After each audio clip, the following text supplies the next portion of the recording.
Salut les amoureux du ballon rond, on commence cette revue de presse en France avec la victoire du Paris Saint-Germain sur la pelouse du Maccabi Haïfa hier soir 3-1. Un succès poussif acquis grâce aux 3 mages, Messi, Mbappé et Neymar, écrit le quotidien L'Équipe ce matin. Mené au score jusqu'en fin de première mi-temps, le PSG s'est extirpé du piège israélien grâce au but de ses 3 stars.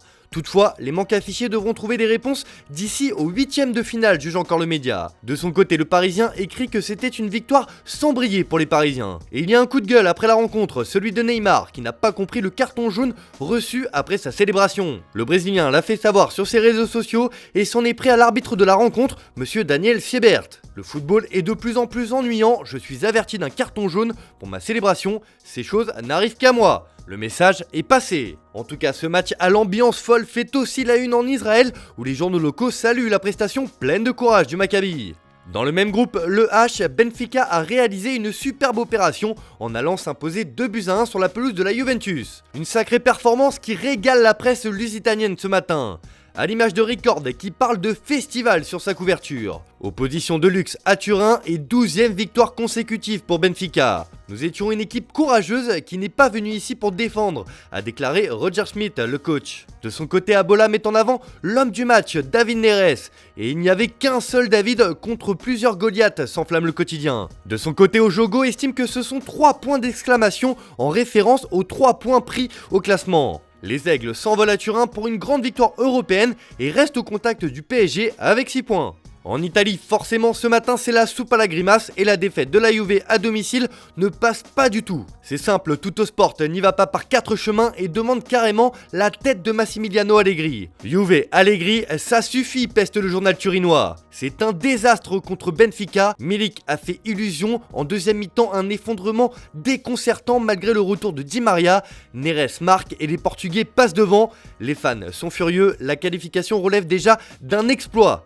Bonucci ne s'est pas défilé et a déclaré « Nous méritons les huées, je suis inquiet », alors que l'entraîneur a lui confié qu'il ne se sentait pas en danger. Pour Il Corriere dello Sport, pourtant la vieille dame est déjà hors jeu avec ce résultat et surtout 2 défaites en 2 journées dans cette compétition. Mais la botte a tout de même de quoi se réjouir ce matin avec les victoires de l'AC Milan contre le Dinamo Zagreb 3-1 et selon la Gazzetta dello Sport, le Milan tourne à plein régime. Alors que le Napoli est encore une véritable avalanche, écrit le journal au papier rose, après le brillant succès du club du Vésuve 3-0 contre les Rangers.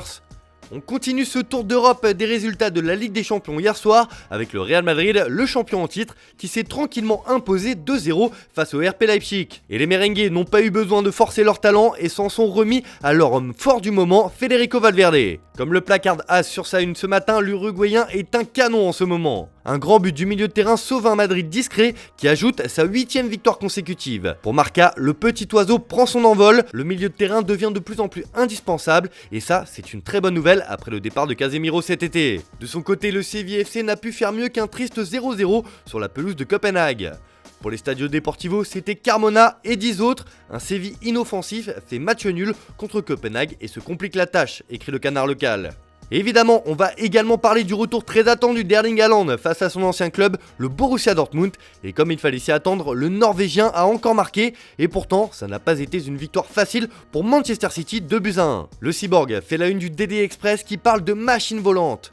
Haaland scelle une nouvelle fois la victoire de City, mais comme l'indique aussi The Guardian, Haaland a riposté à un Dortmund entreprenant. Le Daily Mail s'enflamme aussi et parle d'Haaland comme d'un karaté kid. Les acrobaties de Haaland coulent Dortmund, la tête dans les nuages, et Erling Haaland étourdit les Allemands avec un finish aérien. En Allemagne aussi, le Norvégien fait la une avec Kicker qui parle d'un derby malheureux pour les Allemands. Enfin, pour être complet, Chelsea a fait un partout à domicile contre le RB Salzbourg pour la première de Graham Potter à la tête des Blues.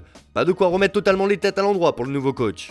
Allez, on termine cette revue de presse en Espagne où la Catalogne s'enflamme de la prolongation de Gavi au FC Barcelone. C'est le cas du quotidien Mundo Deportivo qui accorde une superbe une au jeune milieu de terrain avec un Gavi 2026, soit le nouveau contrat du joueur avec le club culé. Le jeune crack de 18 ans signera son renouvellement aujourd'hui et disposera d'une clause d'1 milliard d'euros, rapporte le journal. De son côté, Sport revient sur la grosse polémique qui s'annonce, car si tout va bien sportivement, le prochain maillot des Blaugrana fait scandale chez les supporters. Le média placarde que les Barcelonais joueront en blanc la saison prochaine.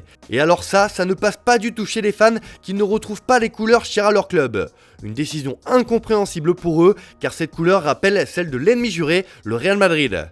Sauf que comme le confirme Sport, le maillot a déjà été validé par le conseil d'administration qui ne fera pas machine arrière. Quand le business prend le dessus sur certaines valeurs, ce sont les supporters qui trinquent. Voilà, c'est tout pour aujourd'hui, bonne journée à tous, merci de votre fidélité, on se retrouve en fin d'après-midi pour le JT Foot Mercato.